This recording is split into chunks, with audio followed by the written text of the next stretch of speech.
What's going on? Welcome to a brand new edition of the Build series here live in New York City. I'm Kevin Kenny, and if you think Cardi B makes some cool noises when she raps, wait until you hear from our guest today. She is the 2018 Eurovision Song Contest winner, and her music video for Toy has over 84 million views already on YouTube alone. Please let's make some noise for Netta.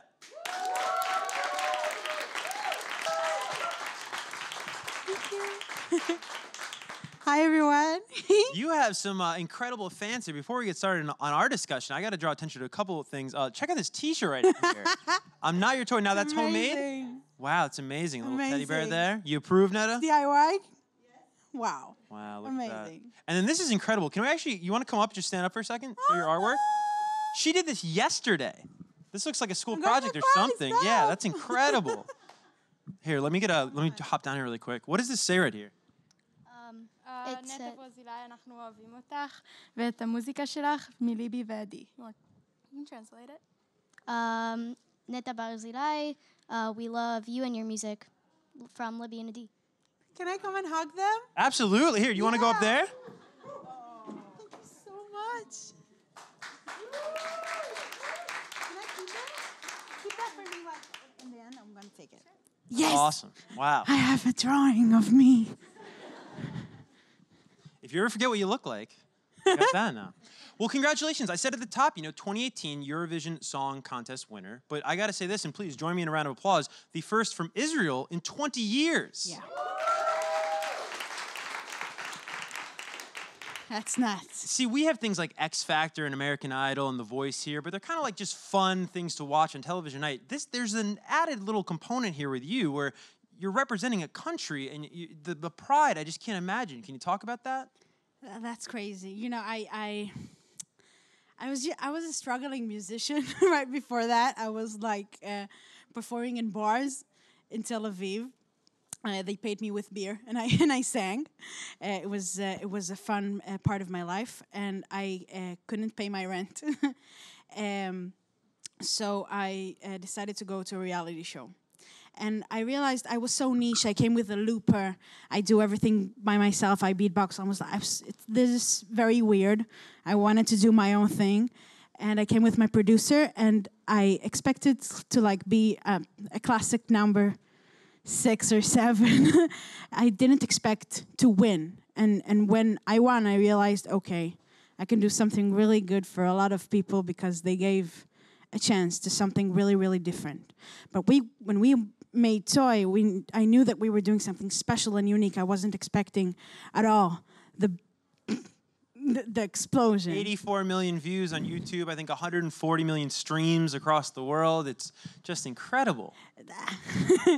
I try not to not to take it in because it's very distracting. I try to concentrate in what in music, in the pure of that, and I wanted to reach as many people as I can. The message, the positivity, and I'm in love with the idea, and I'm in love with the message, and I'm in love with what it did to my people back home. Definitely. And that is the best. So special. So special. Well, we're going to talk all about both Eurovision Rising Star, which you were just talking about, but let's start at square one because for someone watching right now at home that has maybe not seen Eurovision, has heard Toy, but doesn't really know the story of Netta, let's start at square one. You grew up outside of about 4 years in Nigeria. Primarily, you grew up, you're born and raised in Israel.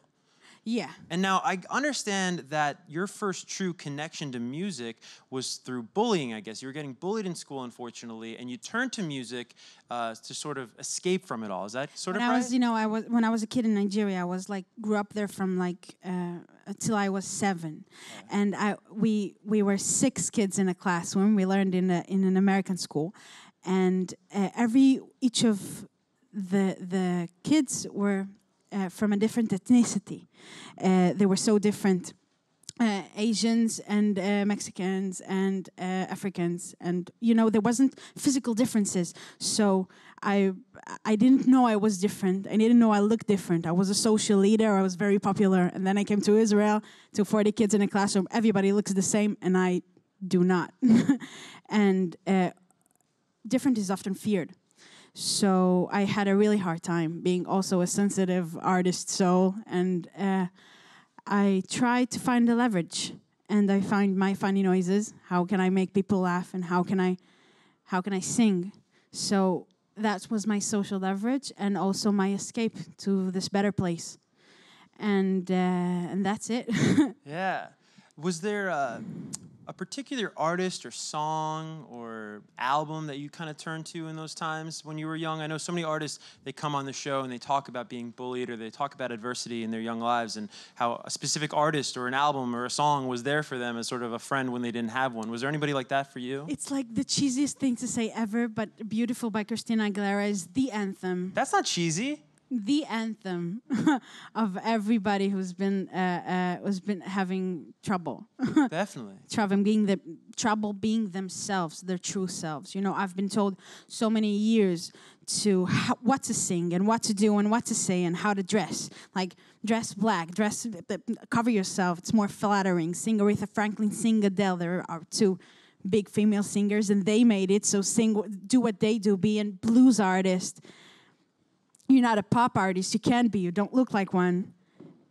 What is these funny noises? Why do you keep doing that? It's like it's never going to be commercial. You're not gonna sell tickets to shows. It's funny, and I tried to follow that for a long time. And I was a blues artist until I was really grown up. Until I was 20, 21, and I realized, okay, that's it. And I organized blues jams, and I realized also that I am a great control freak, and I wanted to be the bassist and the guitarist and the keyboard. I wanted to do everything. I knew how to do it in my head. I knew how I wanted it. And then I bought my looper. And I realized I can do it by myself with my producer Avshalom. And then we tried our luck in a reality show. And everything exploded. It's crazy. Now, in between the reality show and growing up, you actually, if I have this correctly, is it mandatory to enlist in the military in Israel? Because you did serve it. Did you serve in the Navy? Or? Yeah. I served in the Navy, but as a singer. Yeah. I sang to the troop and the community, and it was an amazing time. That's amazing. So what kind of songs are you singing as part of the Israeli Navy band? Pop Israeli songs. You know, you're trying to make people happy. Yeah.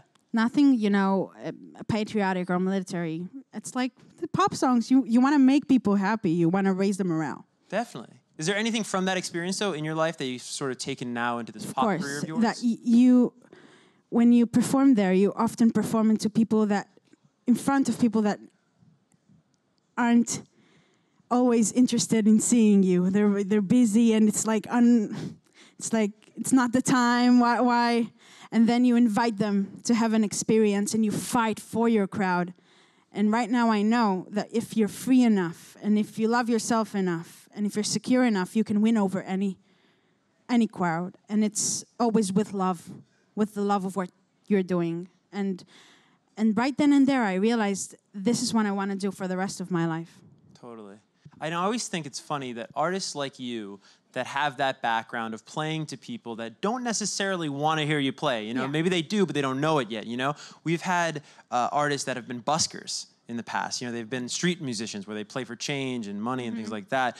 They have such a leg up on the game because once you have an audience that actually wants to hear you sing, you got them. You're set. It's the greatest school ever. Absolutely. It's such a leg up. But I love this story of how you auditioned for Rising Star. And I actually think I've figured out the formula to win the whole thing because all these artists that go on to win, they always say, I didn't want to do it at first. I was reluctant to do it at first. Somebody forced me to do it. And that's the case with you, where you actually were kind of a little bit hesitant to go out for Rising Star.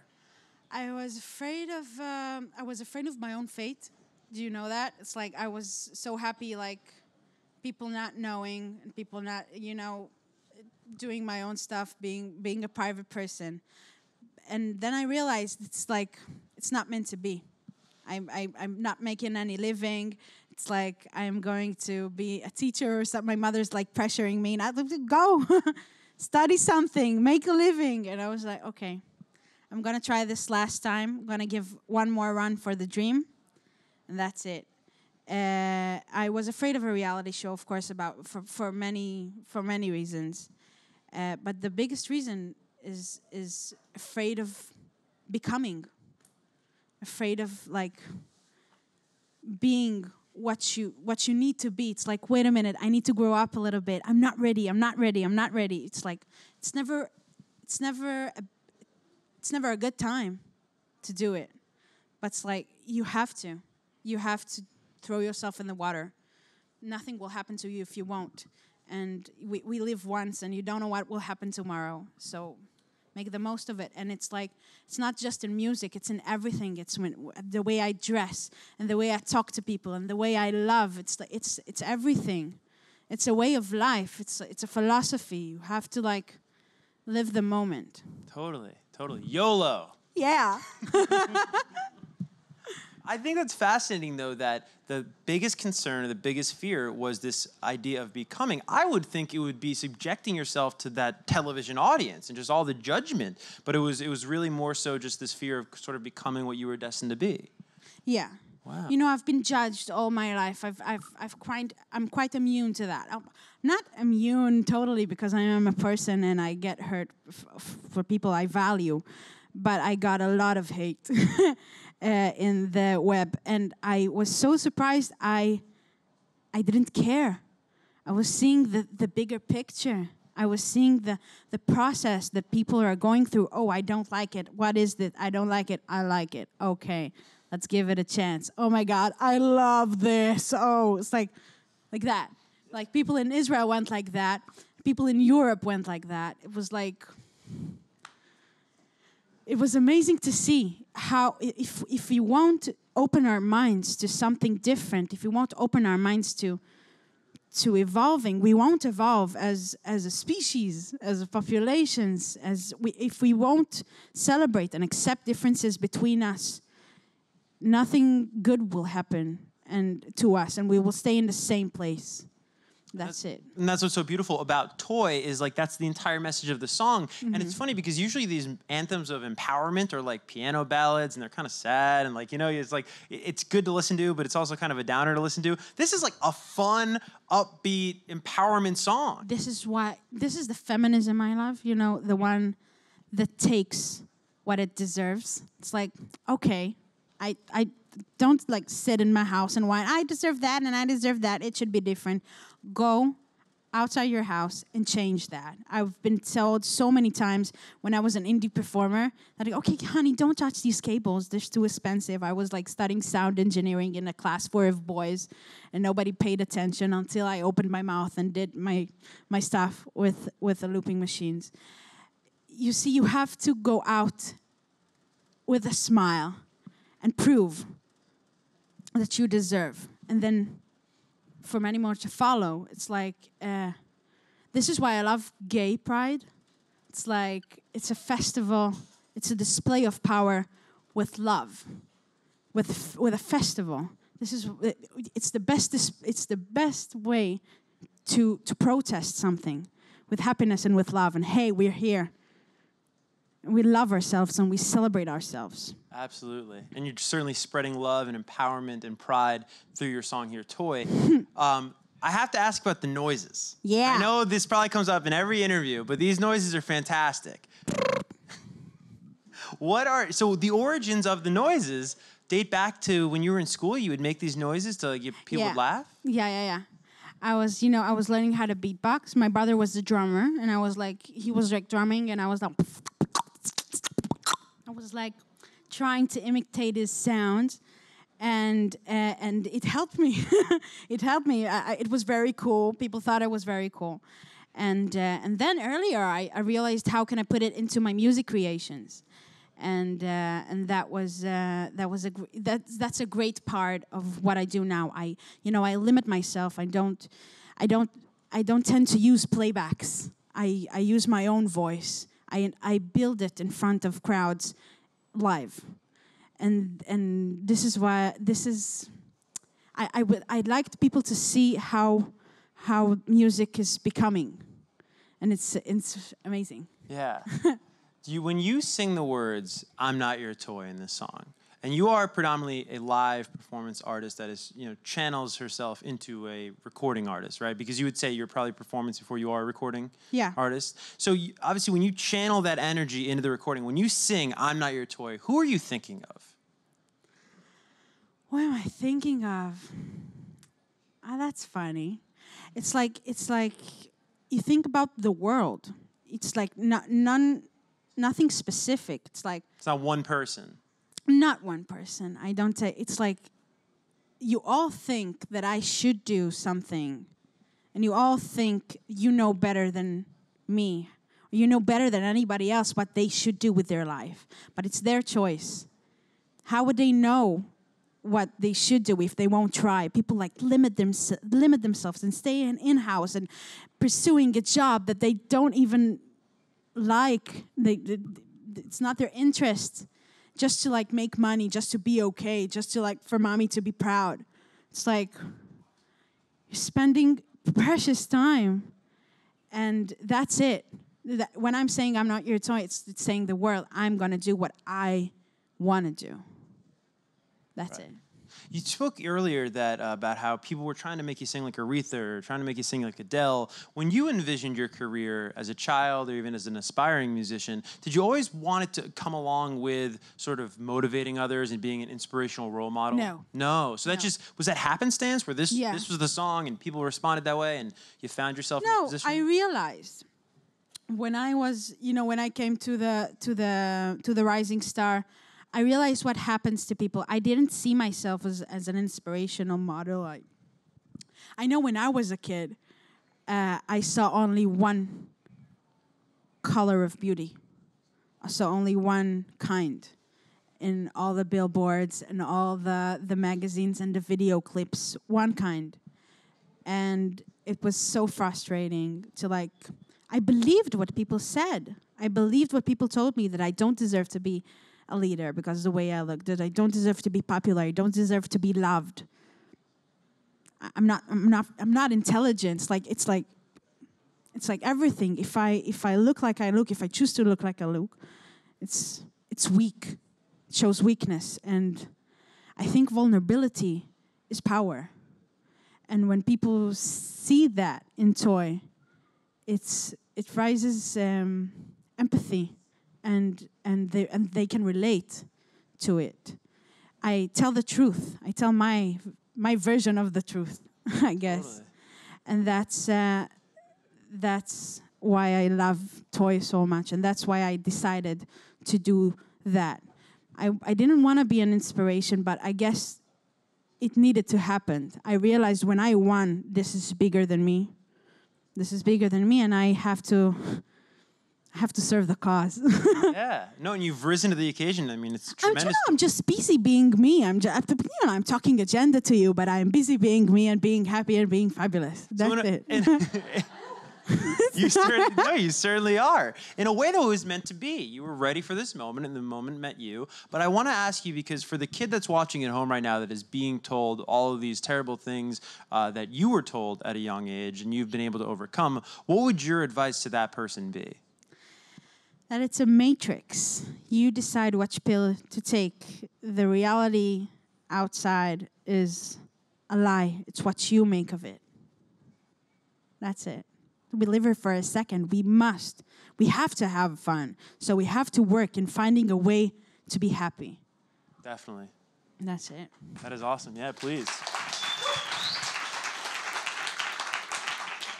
We are almost out of time, but I did want to see, do we have any volunteers? Would you teach someone a sound? I want to see if we can do this. Okay. Is anyone brave enough in the t-shirt maybe, or one of these super fans? Do you want to be taught a sound, how to say a sound? Anybody?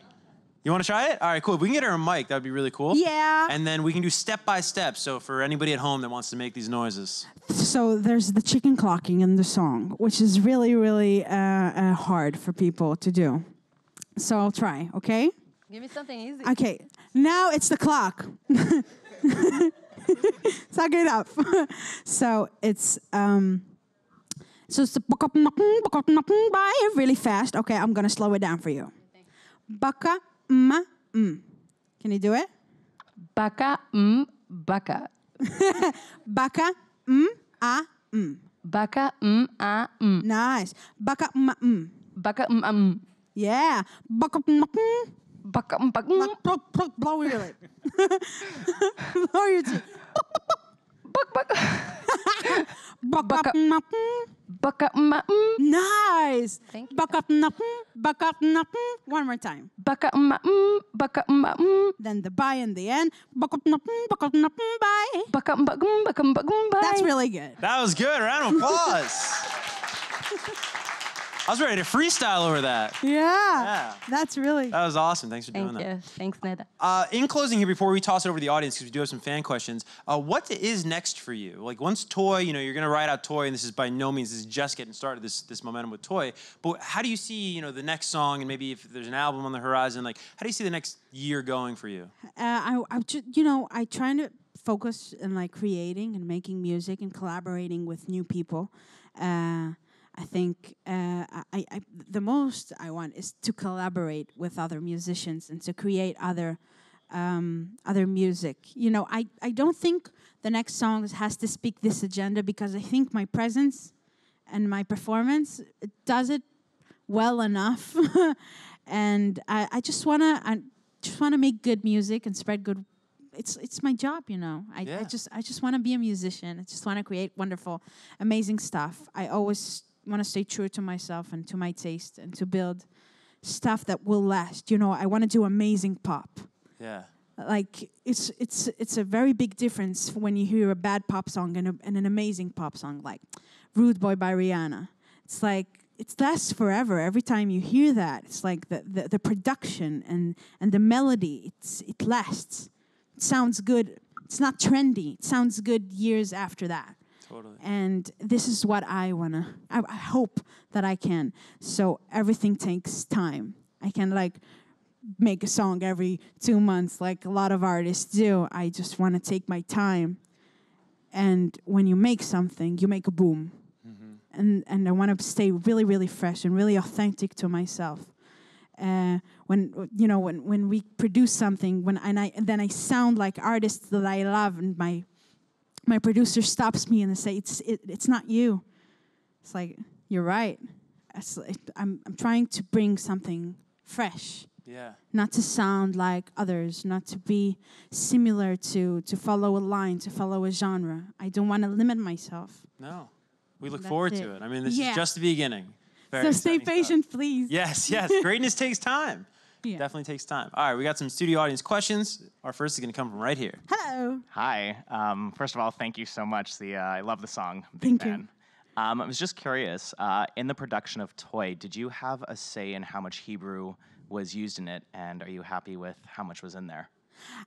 When Toy came to me, it had no Hebrew in it, and I wanted Hebrew in it. I wanted stuff with bet, with ba, ba, ba, ba, because it was very easy internationally for people to say. So, Ani lo buba, which is a lyric in a song, so I'm not a doll. And I realized that I come from jazz, scatting, and I realized it could be really, really cool to play with it. It's really fluent. It rolls out of your tongue. And I added that. It was really important for me to add something from home to that. That's a great question. Yeah. We have time for a few more. The next one will come from the artist right up front. Hello. How do you choose the topics you sing about? The topics I sing about. Or write about. When I was jamming before Eurovision, I had a band, we were going to places where we didn't plan anything, and we would improvise in front of crowds. And I would go to the crowd and I would ask them, "What have you eaten today?" And they would say, "I don't know, what's the pizza?" And I would sing a song about a pizza with a looper. And then it's during the song I was very inspired of variations of cooking pizza, and then I would sing about that. But in a more serious way, it just comes to me. You can see something and be super inspired by it, and in a metaphorical way. And that's it. That's awesome. We have time for one more studio audience question. Yeah, so we have an online question from Haley. Do you listen to any of the songs from the Eurovision contestants? I wasn't a big fan of Eurovision before it happened to me, but Now you're the biggest. but then I found out about a lot of cool stuff that happened there. One of them is like a Ukrainian contestant called Verka Serduchka. Yeah, and she have a song called Lasha Tumbai, which is so camp and so amazing. It's like it's in German and it's amazing. It's called. I said what it's called already, and it's like it's epic, and I love this. And you know when you're in Eurovision and when you're contesting, it's like you hear the songs and at first like okay, and then it sounds like after like 2 days, like you grew up on these songs and you love them with all of your heart. It doesn't matter if they're bad or they're good. It's like, oh my God, I love this song, which is usually not my type of music that I would listen to. But they have magic, and they're meant to be like the cheesiest, sweetest pop, and it is great to enjoy that as well. It's like a good cheeseburger. All right. Yeah. We are unfortunately out of time here, but before we go, what is the best way for people to keep up to date with you, follow you around? Do you have any social media they can take down watching right now? Come again? Your social media, like what's the best way for people to follow you? My Instagram page. Okay. And you can download my music on Spotify and on Apple Music. Very cool. And my Instagram page is really, really important to me. And what is I do it myself and I love it. That's awesome. What's your username? Is it just Netta? Netta Barzi. Okay. Which is double T and Barzi. Nice. Well, one final round of applause for Netta, everybody. Thank you so much. Thanks for stopping by. Thank you.